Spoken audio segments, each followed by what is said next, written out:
guess we back at work. We back working. We back trying to make a couple dollars. So we're on this Dodge this morning, and first he said there was a noise in the front end, having been a control arm bolt was missing. The other complaint is when it goes down the road and you turn your air on, that as you're giving it gas, as you give it gas, the air stops blowing as strong. It starts not blowing as strong. So Damien, I said, Damien, it sounds like there's a vacuum leak on it. I've done found the issue. I've done found the problem. But I left it unplugged so I could show Damien what I'm talking about. Take a right, go to the right or left, whatever. But I'm going to turn around and show him what I'm talking about when you start giving it gas. Customer thinks that the blower motor's getting weak, like when you give it gas, there's a wiring problem, so the blower starts blowing less, and that ain't what it actually is. On these older systems they're vacuum operated, if you got a broken vacuum line, when it's maximum vacuum and the throttle's closed, it'll cause it to go through and it'll have air out the vents. Your default settings is your defrost and your floor, and then the vacuum allows it to suck doors open and blow out the vents. Well, what he's describing to me tells me there was a vacuum leak on the system because electrical wouldn't drop off like that. So I found the problem. So I want to show Damien. We're gonna drive down the road, show him what it's doing, and then I'm gonna hook the line up and I'll show y'all and then the difference. So I want you to get on it pretty hard right here for a second. Kick it. Feel how the vents are changing tones? Feel right there. The vents go away. Did you hear the door flop? You heard it? So that's what it is when they're giving it gas, it's flopping away. So stop right here, stop. I'm gonna jump out and hook that back line. I'll show you how it's fixed.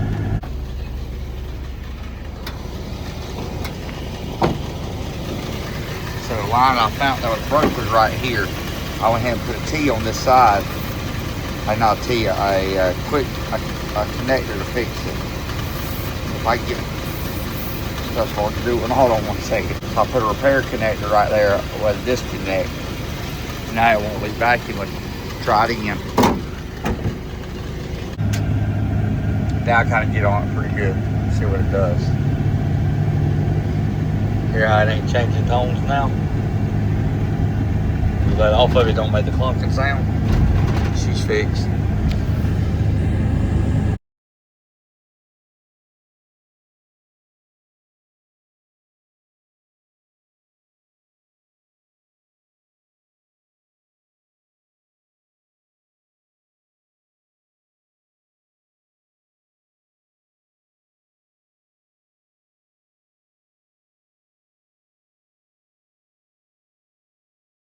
Alright guys, come over here this morning, hammered the quarter out on it, got it pulled out, got the door back shut like it needs to.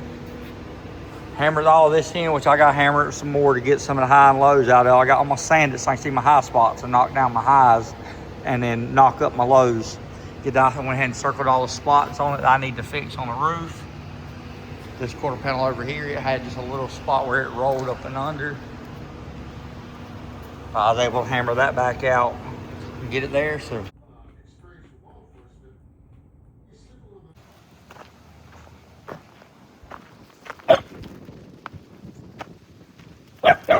get your butt up here, Wrenches. Come on before he hurts you. You gonna sing it or what, boy? So we're riding down the road just now. I passed by the Carolina State Building or whatever the place is. They got scales out there for big trucks. I seen it lit up on the side of the building. So I was like, hold on, let me make a U-turn real quick. Let's drive back there and see what the bus, the car, the motorcycle, Kate, and all of us, let's see what all we weigh on this thing. Y'all make your guesses below. I know the bus weighs 17.5 without the trailer. I think the trailer's 1,500. The car's 20, probably 2,700. Motorcycle's a couple hundred. Caden's almost a couple hundred. I'm a couple hundred. So it's gonna be pretty cool to actually see what this weighs right quick.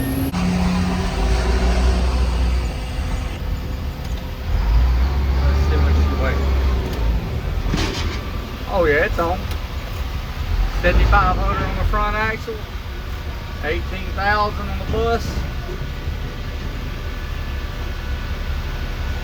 let's see, 22,320. Hi kids, do you like violence? You want to see Jason Black stick 9-inch nails through both of his eyelids? Look at that right there, quarter tank of fuel. And I sit there and tell you my truck, 2,880 pounds was the weight in the back of it. I was wrong. 2920. 2920. Look at that. 2920. No trickery. Steel hood. All the yah. Look at that. Now tell me I'm lying again, boy. Tell me I'm lying.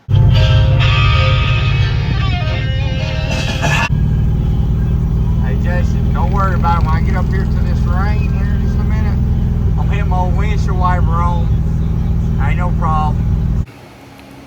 So y'all know I read all the comments and all that stuff, and I ain't been putting out the mobile mechanic stuff this week. I've been well, I ain't been out here working on this. I've been mobile mechanicing. It's just been hot, tired, forget to pull my camera out.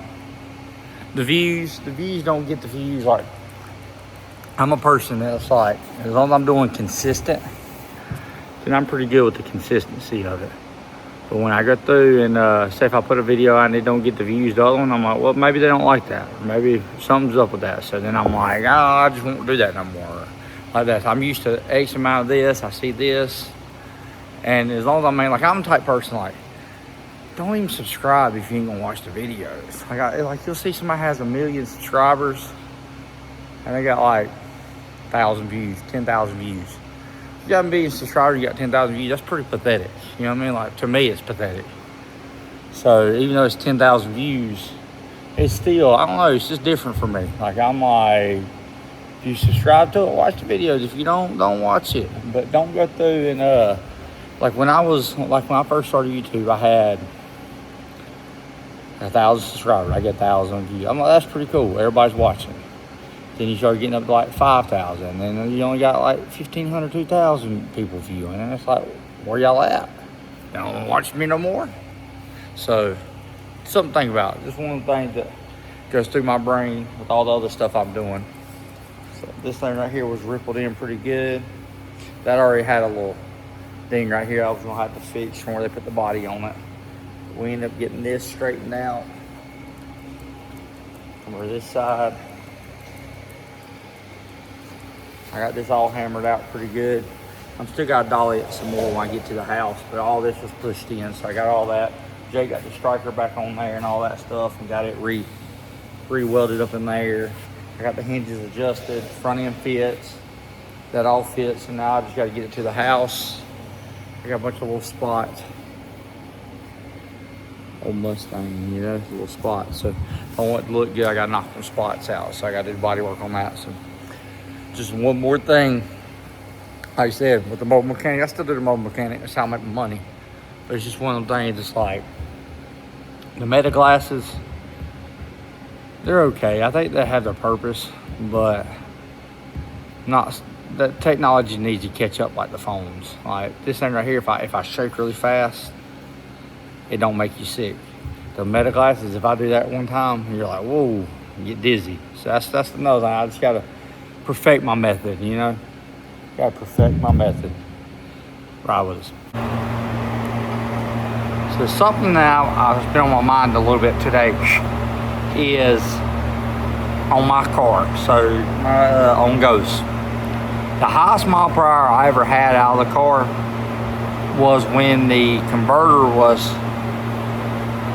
she didn't do too good of a job fading me in right there. Oh well. The highest mile per hour I had, the converter in the car was super, super tight. So the car, it would take you like almost 7 seconds to build boost, but it would roll mile an hour off. And then I sent the converter back, had it loosened up, trying to get it to spool and all that stuff, and through time having issues. So we got a motor in there. It's about worn out, but it still runs. It runs really, really good. Its front half's really, really strong. So one of the things that like a lot of people don't talk about is your charge pressure. It's charge pressure. A lot of people, you go through and you plug on a Turbo 400, you plug, and I hope that fan ain't too loud. But on Turbo 400, you go through and you plug the feed and you drill it out to a certain size so it restricts it so it don't build too much pressure. Because on a Turbo LS, you don't want to be more than about 80 psi, 80, 90 psi. You're on the verge. 120, 130, you're gonna knock the thrust bearing out of it. So we always drill them and stuff like that and restrict them, but it never. I mean, you got to play with the converter to get it right. But I got thinking about. I said, well, I got on Big Mouth, I got a set of dump valves on it, and the dump valves, it has different jets in it. It's a 3-stage deal. So it has a main jet, and that's basically where you set your highest pressure. That main jet set the down track. Then each stage before that, you can open it up and it'll allow it to bleed off. So ideally, like if you cut all the dumps on and the back jets open, then that thing ain't gonna make hardly no kind of pressure. So, and we close them off different increments down the track to keep that pressure high. So that way it'll run a real strong mile an hour, but it'll also be loose enough to get it off the start line. It helps with the converter side. Being that like Ghost is like this simple, basic car, it's not nothing fancy, nothing high dollar. I've been thinking about a way I could build basically like a dampener. So I got thinking about this, or I was looking for a fuel filter I had, and I was gonna build the same deal, but I got to look, and this is a Vibrant one-way valve. And it has a little ball in here that you drop in, then it has a spring, then it has this adjuster here. And then after you put all that together, on the other side, it's got this little fit here, which this and this ain't the same size, but I just so happen to have this deal here. So ideally I could build this, put my cooler return line here, and hook this back up to the transmission, and I could turn around and restrict the pressure off of this little valve here. So I've been playing with it on Ghost. I've welded a fitting up and I've made it smaller and smaller, trying to get more. But the thing I'm thinking about is that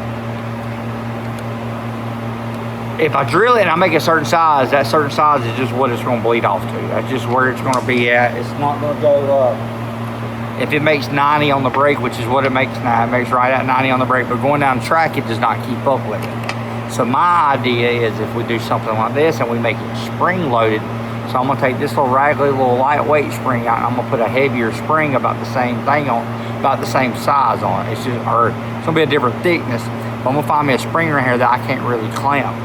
And my idea of that is when you go down the track, what'll happen is that when it's on the brake and all that, this thing will be fully open. It'll be pushing back.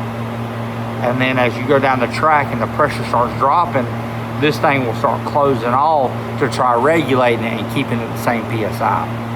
I used to have a fuel filter, a fuel regulator. I used to have it on my cooler lines a long time ago just by habit and thought. I was needing to bleed off some pressure, so I put a fuel pressure regulator on my cooler lines, and I used that where I could adjust the PSI, and that's when it had its highest mile per hour. After about 2.5, 3 years of using it, blew the diaphragm out and oiled the lane down, so I took it off. I ain't never had it back on there. It worked great. I think this right here is going to work really good too. So I'm going to take this spring, I'm going to find me a spring right here. It's about this diameter, that's thicker, and we're going to see if we can't adjust this thing. We're going to put it on the car and see if we can adjust the PSI. Probably. This is why I try not to throw stuff away. This is the LS oil pressure bypass spring. Now, of course, it's super long and it's going to take some adjusting to get there. So I'm going to cut some of this off and make it where that's the adjuster on it. But ideally, this should do what I want it to do. I cut it off a tad bit more than what that was, and that way we can hopefully adjust it to where we need it, because we need a lot more spring pressure than that has. Now, if this don't work like I want it to, I still got adjustment on here where I can adjust it up and down. But if it don't make the pressure I want it to or do like I need to, I still have my other half of my spring that I can cut and make longer, or I can always shorten it and back it out some. I still got a little bit of adjustability there. I've heard people talk about like Justin Lane, his Nova, and how it takes 7 days to build boost, but this is part of it. When you're trying to get as much mile an hour as you can out of what you have, you got to go through and tighten that converter up. So that way, because if it's too loose early on, it ain't gonna mile an hour. be tight early on and spin the tires and be kind of hard to deal with, but it'll roll out the back door. So when trying to go faster, you gotta have mile an hour also. You can't just have front half numbers. You can have front and half numbers, but you still need some mile an hour to carry it. So let's stick it on there real quick. I got it. So I backed it up and set it right here. I'm gonna kick the ramp out from underneath it real quick. I'm gonna get there, stick it in there. We're gonna fire it up. Hopefully, I know this is gonna regulate something, okay? I know because it's putting a restriction line, but I'm hoping because the back jet on it only sees 90 PSI, I'm hoping it only shows 90 PSI on the brake, because if that's the case, once this spring blows open, it should just go off that back jet, or that piece I restricted. So my thoughts on this thing is hopefully the way this is, hopefully it ain't 90 PSI to push it open, and basically or 80 PSI or whatever it is, hopefully it just don't try making all the pressure. And then that way, if we turn around and put it up on the brake, it'll still have the back jet on, but I'm hoping that the dampening of that spring will help keep the pressure up there higher. I can hear that thing down there whistling. Like I said, we're 99, 100. Here, Bridges don't know what the sound is. I hear that thing opening up, closing down there. All right, I cut the spring off. I can hear it down there, listen at it, and then what?